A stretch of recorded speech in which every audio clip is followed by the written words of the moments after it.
On May 29, 1896, workers at a waste incineration facility in Buenos Aires, Argentina were met with a gruesome discovery. They opened a burlap sack and found the severed arm of a newborn baby. Further searches found the rest of the body, including a fractured skull. The investigation into this heinous crime stalled for a couple years, but in 1898, it picked right back up with the discovery of another newborn at the same location, this time with burn marks on the arms and hands, along with signs of strangulation.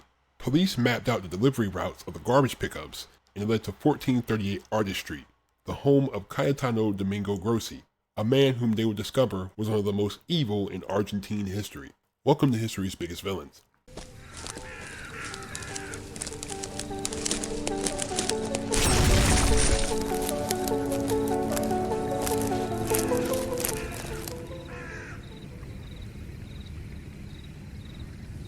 Cayetano was born in 1854 in Bonafati, a small town in the Calabria region of southern Italy. This town was controlled by wealthy families like the Carafas and the Telegios, and it featured a castle and the Church of the Annunciation. But most of the residents were poor, working menial farmhand and woodworking jobs.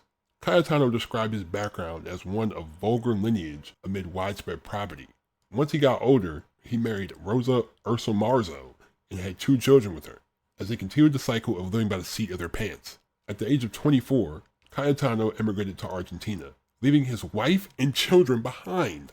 When he arrived in Buenos Aires in 1878, his financial struggles continued, as well as the difficulties of adjusting to urban life in a foreign country. He then picked up a job at the ports, using horse-drawn carts to transport cargo. This wasn't steady, so he worked the typical jobs of immigrant laborers at the time, which included knife sharpening and bottle collection. He roamed the streets daily until he found his favorite job, working as a carter that gathered and recycled trash from city dumps. Cayetano settled in the Retiro neighborhood, establishing a household with his new partner, Rosa Ponce de Leon, and her daughters Clara and Catalina, as well as 3 younger children. In the mid-1890s, Cayetano's control over the house reached new levels, as neighbors reported the women always being dressed in black like they were mourning something. He had also been sexually assaulting his stepdaughters. He had 4 children with Clara and 1 by Catalina. Rosa was afraid of Cayetano and thus failed to intervene against the abuse of her daughters. He didn't make any efforts to conceal his actions, as neighbors reported seeing both daughters heavily pregnant, also seeing him interact with them inappropriately. The pregnant bellies would disappear, but there would be no sign of any children. All the neighbors knew that Cayetano was abusing his daughters, but no one spoke up. In a 2-year period, Cayetano delivered all the babies himself, even cutting the umbilical cords. He then murdered 5 of his incestuous children. He used various methods, hanging one of them, strangling and dismembering another, and forcing Clara and Catalina to toss one of their newborns into a fire pit. In terms of the others, it's not clear how they were killed, but Cayetano would lie to his stepdaughters and tell them that he was taking them to an orphanage. An investigation into his crimes finally began on May 29, 1896, when workers at a waste incineration plant in Buenos Aires discovered a burlap sack with the severed arm of a baby inside. Police were called, and further searches revealed both legs and the other arm, also the skull, which bore the signs of being struck with a blunt object. Another worker discovered another bag, as this one contained the torso. The autopsy revealed the cause of death as a skull fracture, but with no immediate leads, the case went unsolved for 2 years. In 1898, at the same waste incineration facility, another bag was found in a waste cart. Another dead baby was inside, determined to only be 4 days old. Again, the body showed signs of a skull fracture, but the more serious part was that there were 1st and 2nd degree burns on the arms and hands. Even with these injuries, the cause of death was determined to be from severe compression on the anterior part of the neck. Police officers rummaged through the cart where the body was found, and the items in it led detectives to surmise that the perpetrator was either Spanish or Calabrian, and was of a lower socioeconomic status. Along with the postal markings, they traced the routes and interrogated cart drivers, reconstructing the delivery path, leading directly to 1438 Artist Street. Police noticed the unusual attire that the women wore, and the dismissive nature about the question concerning their relationship. They came back the next day with a search warrant. They looked in the first room, near the entrance of the house, next to a manger in the northeast corner, where there was an iron double bed pushed firmly against the wall. Clara was lying there, very ill. They moved the bed to the center of the room, and in one corner, pulled out a 4-pound stone, then a board about 1 inch and 20 centimeters wide by 50 centimeters long, and then a can that appeared to be for kerosene. They took a burlap bundle out of the can, placing it on the floor and unwrapping it. Inside was the body of a child, around whose neck were several turns of a handkerchief in a tight knot. That little boy was Clara's son.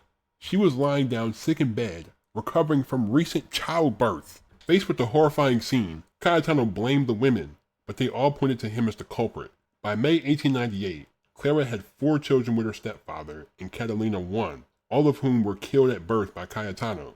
Finally, the occupants of the house confessed that the 3 babies discovered were Clara's and Grossi's, but he denied everything, only admitting that he got rid of the one born in 1896, and that he killed the last one at Clara's request.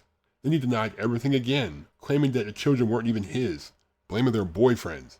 A few days later, he finally confessed to murdering the infant found in 1896, also adding that he incinerated several more infants. In subsequent interrogations, he acknowledged having 1 child with Catalina and 4 with Clara, strangling 3, the remaining 2 being burned by his stepdaughters. The women's silence over the 20 years caught the police's attention. Finally, it was established that he himself helped with the births and then threw the babies into fire, which was witnessed by the women. Rosa and her daughters were considered to have concealed the homicides and were each sentenced to 3 years in prison and had to pay court costs. During their interrogations, the girls detailed years of abuse, even telling the exact dates of the murders. In 1899, Cayetano was found guilty of 5 murders, being sentenced to death by firing squad. Upon receiving his sentence, he again tried to shift blame onto the other women in the house. On April 6, 1900, his day had arrived. At around 5 a.m., he received a final visit from his family in the prison chapel. His children showed varying reactions. His son Carlos remained emotionless and avoided affection, while his 6-year-old son Lorenzo fled in terror as Grossi attempted to embrace him. One of his daughters cried profusely during the encounter as well. Cayetano professed his innocence one last time to the prison director and the judge, insisting that the accusations against him were false and were motivated by his accuser's own guilt. Ignoring his pleas, a priest administered last rites, after which Grossi was then prepared for the procedure. He was blindfolded by the prison chaplain, and his hands and feet were tied to a wooden bench. A firing squad consisting of police officers Rosa Burgos, Calista Garcia, and Manuel Medrano positioned themselves and fired a volley of shots at close range. After he showed signs of life afterwards, Sergeant Emilio Lascano walked up to Grossi, delivering the coup de grace with a shot to the head.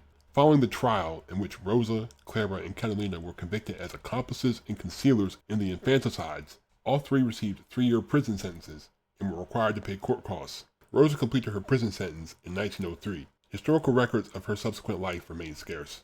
Clara and Catalina served their terms, enduring profound trauma from years of sexual abuse, forced pregnancies, and being compelled to witness the murders of their newborns, which left lasting effects on their mental well-being. Details of their post-release reintegration to society are minimal, though they reportedly faced social ostracism due to the scandal's notoriety. The family surviving 3 legitimate children experienced significant emotional scars from the events, particularly during a pre-execution prison visit where they witnessed their father bound and facing death, eliciting reactions of terror, indifference, and tears among them. Contemporary accounts express pity for the children's distress and the stigma of the family scandal, which likely hindered their future prospects. Cayetano Domingo Grossi is Argentina's first documented serial killer, predating the even more notorious activities of Cayetano Santos Godinho. I don't even know what to say, to be honest. I'm just grossed out. So despicable. Just so heartless, so cruel, so evil. Like, it's really no reason. You can't say it's to conceal the fact that you were abusing your daughters. They were already outside, and people already saw them pregnant, and they knew you were doing stuff. You just were evil. You just wanted to do it. Leave a like. Hit the subscribe button. Turn my post notifications on. Thank you. Please be safe. Stay on the grind. I'm out. Peace.